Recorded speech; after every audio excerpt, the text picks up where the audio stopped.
Hello, it's a beautiful day today in central London. I'm out here in Victoria Embankment Gardens, just by the river in central London, and I'm in the middle of a two-show day at the theatre where I work, just across the road.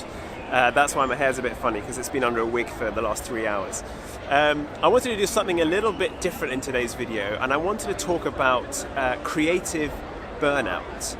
Now, those of you that are creatives of any sort, if you write or you blog, you take photos or you make videos perhaps for YouTube, anything like that, will probably understand what I mean when I say creative burnout. Now, for anyone that's a creator of any sort, this can be a really stressful experience. I'm a musician professionally, and I also a professional photographer and videographer as well. So I have been through this quite a few times. So what I'm going to do in this video is share with you 7 tips that I've come up with which have helped me through periods like that, and I hope will help you as well.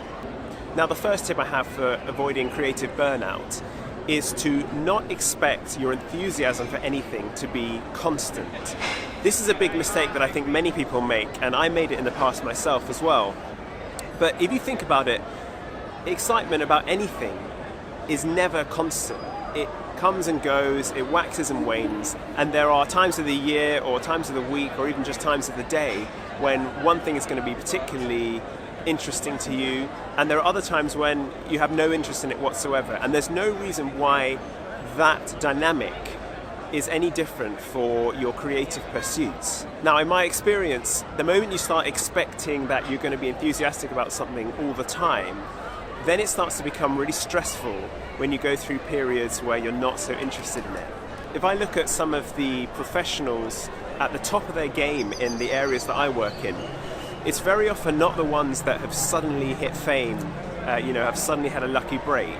It is often the people that just persist through the peaks and the troughs, and they don't just give up as soon as they lose interest in something or as soon as it gets a bit difficult. A big part of succeeding is just not giving up when the times get hard. The next bit of advice I have is kind of linked to the last one, and that is to not set yourself a schedule. This means, don't give yourself a schedule for uploading videos, for uploading Instagrams, or even just taking photos. Don't set yourself a number of videos or photos to take. I personally believe that setting big, far-off goals is actually more detrimental to your creativity than just kind of dealing with the day-to-day improvements. What I mean by that is, if you set a really far-off goal, like for example, I want to release a best-selling book, or I want to become a really famous singer or whatever, if you set these really far-off goals, you're going to find the journey really frustrating, and there's going to be a lot of pressure that you're going to put on yourself to get to those places. Kind of similar to the last point, the biggest thing I think that kills creativity is pressure. That's monetary constraints and personal constraints that you put on yourself to succeed. Now, that doesn't mean that you can't sort of aim for goals in the future. We all have dreams that we want to strive towards, but it's about being realistic about your journey to these places. You're never going to have the kind of career path that you expected at the beginning. And this has been my experience through music, this has been my experience through photography and video work as well. Whenever I've had a fixed idea about how I wanted it to pan out, it's never really worked that way.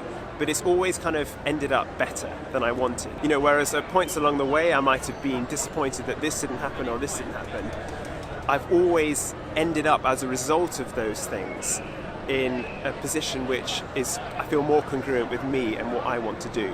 So you have to trust the journey, trust the process, and not get too fixated on schedules, on goals and dreams, and a single idea of success.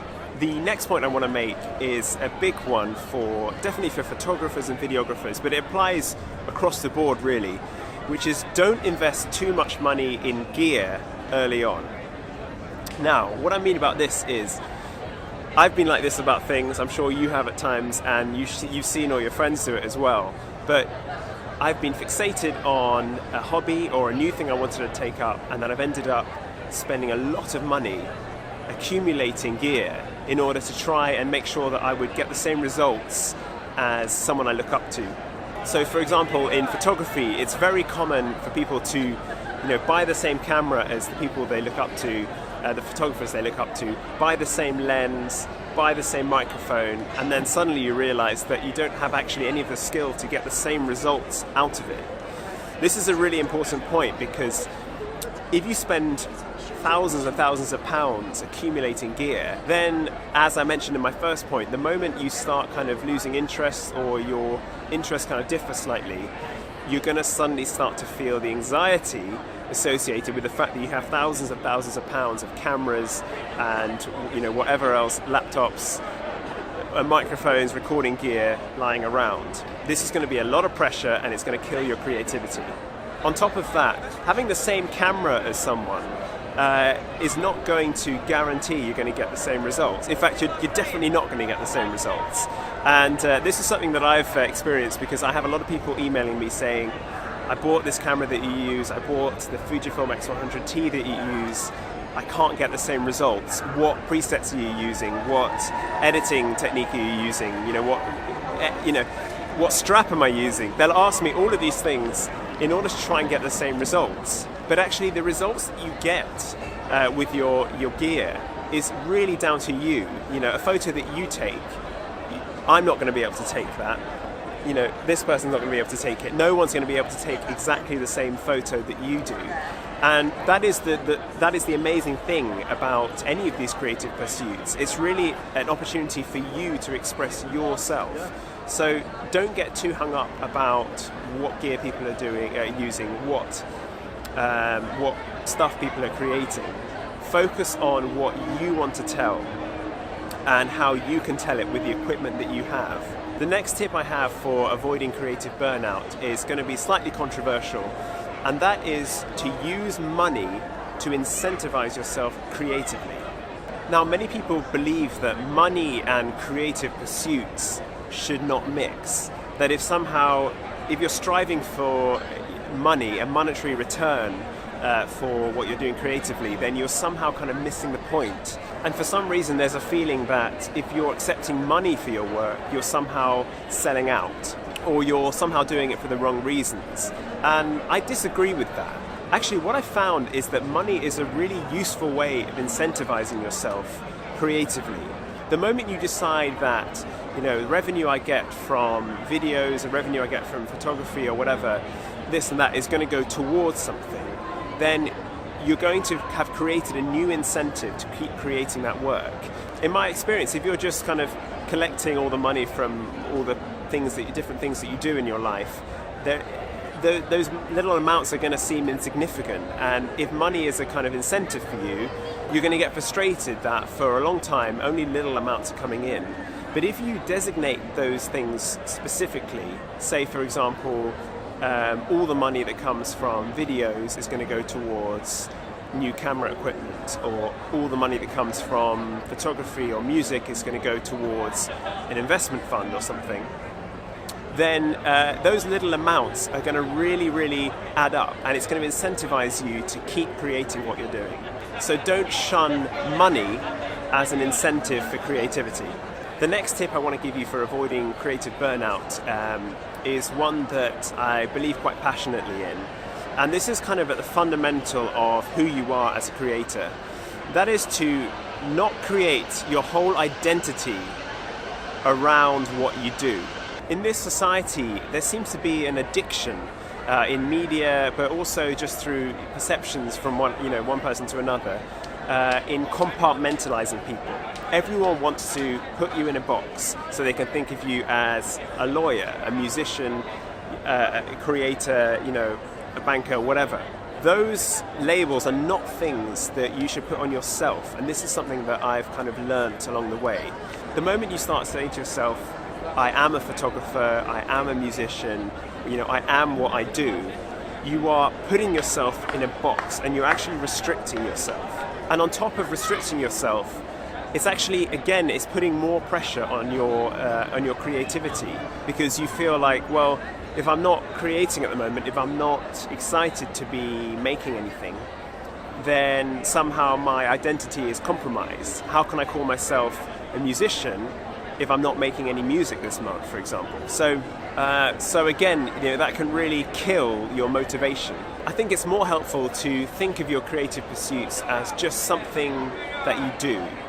I do this, I do that, I take some photos, I make music, I sing, I make videos, whatever. And that way, you're not going to put pressure on yourself if you lose interest in something or you're not doing it for a while, because you haven't created your identity around those pursuits. And that brings me on to my next point, which took me a long time to truly kind of realize, which is don't be afraid to give up at any point, okay? Now, this can be a really hard thing to accept. If you've spent years pursuing something, if you spend a lot of money investing something, maybe other people have invested money, your parents perhaps have invested money in what you're doing, and then you suddenly lose interest or you suddenly burn out, you've been going at it too hard, you have to be willing to let yourself drop it and give up. Don't use the guilt of the amount of money and time and resources you've invested in something force you to keep doing something you're not interested in. It can be a hard thing to accept to yourself. It can be a hard thing for the people around you to accept. But sometimes you just grow out of something. You just change. And if you can have the confidence to let go and drop what you've been doing at that moment where you start to feel like it's not for you anymore, then you suddenly open up the possibilities for finding exactly what you do want to be doing.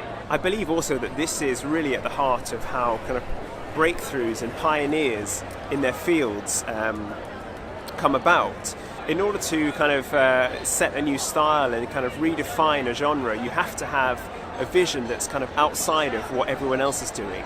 If you're forcing yourself to stick to the plan, to stick what everyone else is doing, stick to the kind of house style, you're never going to release yourself and have the creative freedom to actually sort of express yourself exactly how you want to do it. So I think that's probably one of the most important points. Don't be afraid to give up. And the last point I have applies to creativity, but just applies to life in general. And that is to relax, enjoy yourself, take lots of breaks when you need them, and have fun. See you next time.